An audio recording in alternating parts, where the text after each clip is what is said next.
You learned early to stay quiet, to adjust, to accommodate. Availability became your identity. Loyalty disguised as self-erasure. But constant presence doesn't build value.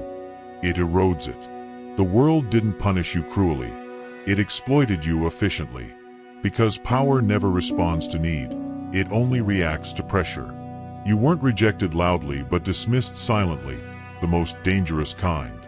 No confrontation, no closure, just exclusion.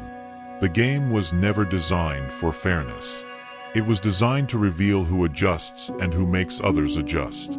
Need arrives quietly, disguised as patience and virtue. It teaches you to wait instead of act, to hope instead of position yourself. The moment your need becomes readable to the system, everything changes. Conversations shorten, doors close without explanation, respect thins. Your presence becomes optional not because you failed, but because you signal dependency in a world that feeds on imbalance.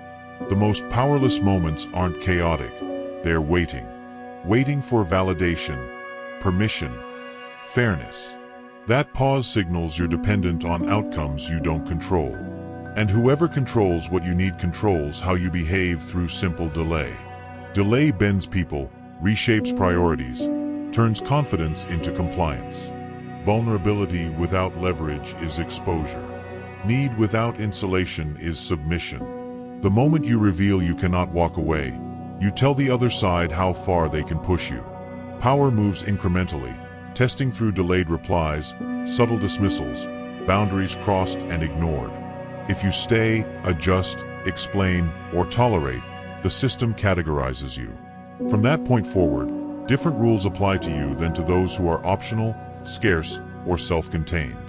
Need leaks through behavior, over-availability, excessive politeness, explaining without prompting, reacting too quickly, staying too long, chasing closure. These aren't personality traits. They're signals read faster than words. The system doesn't exploit need maliciously. It does so automatically, like gravity responding to mass. When someone senses you need them more than they need you, their behavior shifts instinctively. They become colder, more distant, or paradoxically more controlling under the guise of care. They give just enough to keep you engaged, but never enough to equalize the dynamic.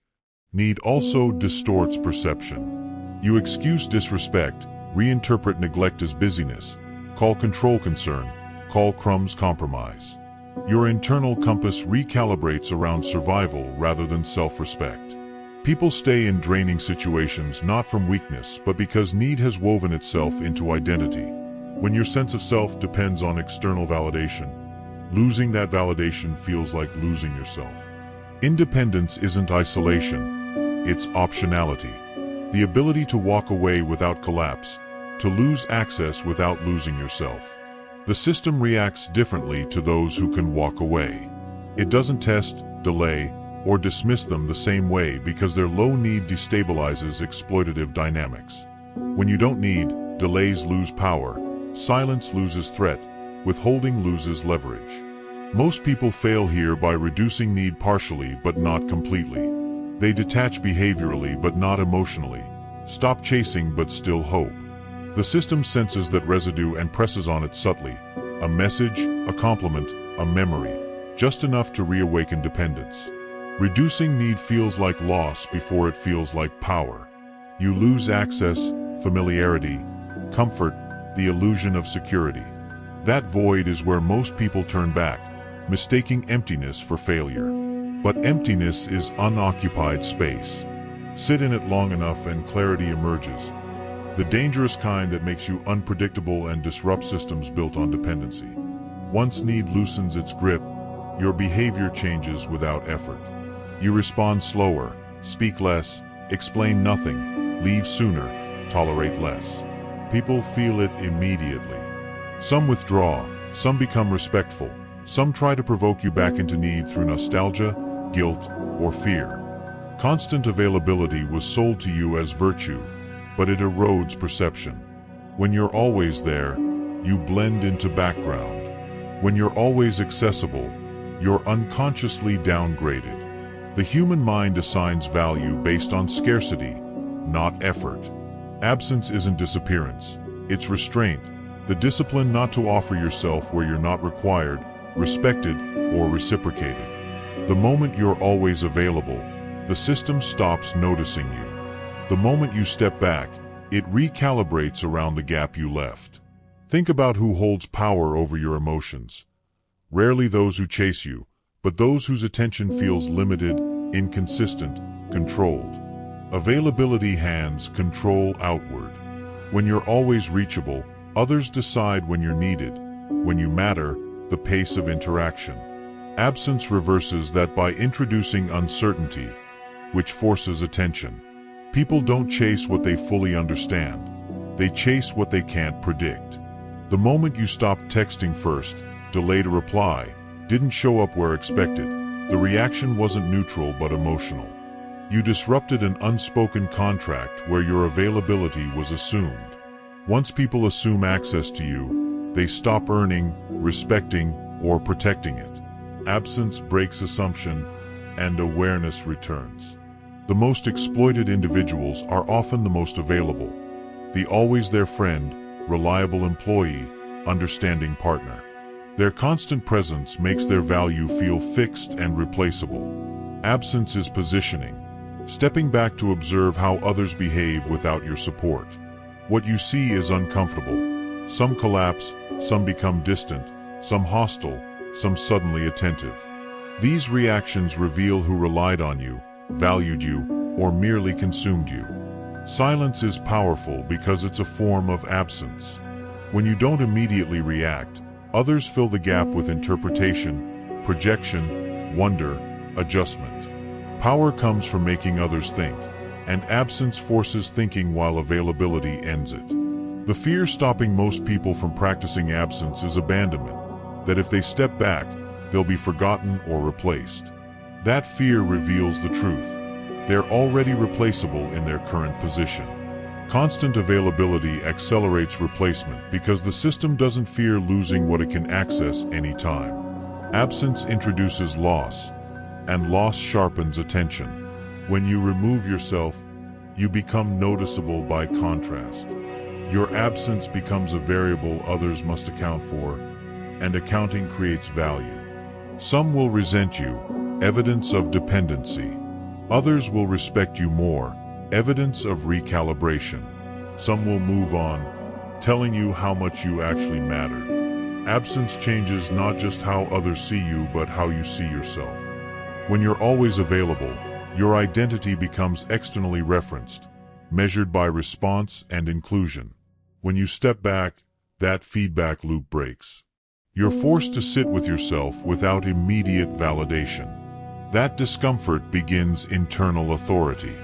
The less you rely on external confirmation, the less power others have over your emotional state. Powerful individuals seem distant, not cold, but contained. Their availability is selective because they understand overexposure erodes influence. People respect what they must approach carefully and dismiss what approaches them constantly. Emotions betray before words ever do. Long before you speak or decide, your body has communicated through posture shifts, breathing changes, pauses, reactions. Control is lost not in action but in exposure. The frustration you tried hiding, the desire you suppressed, the fear you pretended wasn't there. Humans are predators of emotional leakage, sensing imbalance instinctively. Once they feel it, they push where you flinch, withhold where you lean, provoke where you react. You were conditioned to express, share, explain, but the world isn't a therapy room. In hierarchies, emotion is information and currency. The more you leak, the more you can be mapped, predicted, managed. The most dangerous people aren't loud but contained, those whose internal state is unreadable. Their face doesn't mirror thoughts, their tone doesn't betray stakes, their reactions are measured or absent. This creates asymmetry. When one side is emotionally transparent and the other opaque, power flows one direction. The transparent side feels exposed, the opaque side feels grounded, and groundedness is interpreted as authority. Leaking emotions doesn't just give others leverage, it distorts your own decision-making. When emotion spills outward, you stop thinking strategically and start reacting, confirming the stimulus mattered and can be weaponized. Emotional discipline feels unnatural because it contradicts conditioning. You were rewarded for sharing and expressing, but openness without selectivity is exposure. People who rise aren't those with deepest feelings, but those who decide when, where, and to whom feelings are revealed. The first sign you're leaking is urgency, the need to respond immediately, clarify, correct, defend. Urgency is emotional exposure signaling you're unsettled. Another sign is over-explanation, which is emotional leakage disguised as logic. When you explain without being asked, you're seeking reassurance, trying to control perception. But perception can't be controlled through explanation, only through behavior. When emotions stop leaking outward, something strange happens. People begin revealing themselves more, talking more, filling silences, projecting assumptions onto you. They are now the ones leaking, and leakage reverses power. This containment changes how you experience conflict. Conflict no longer threatens identity. It becomes information. You observe rather than absorb, notice patterns rather than take things personally. When you stop taking things personally, manipulation loses grip. Insults fail, praise loses its hook, approval becomes optional, disapproval tolerable. Most people never reach this stage because it feels like emotional isolation, standing on your own emotional structure rather than leaning on others' responses. The most painful loss you'll experience isn't a person or position, but the version of yourself you were taught to protect. That identity was assembled through praise, punishment, expectation, and fear, built to keep you functional, acceptable, manageable, not powerful. By adulthood, you mistook adaptation for essence, calling it personality or values. But identity is not who you are, it's how you learn to survive. Power cannot be added to fragile identity, it shatters it.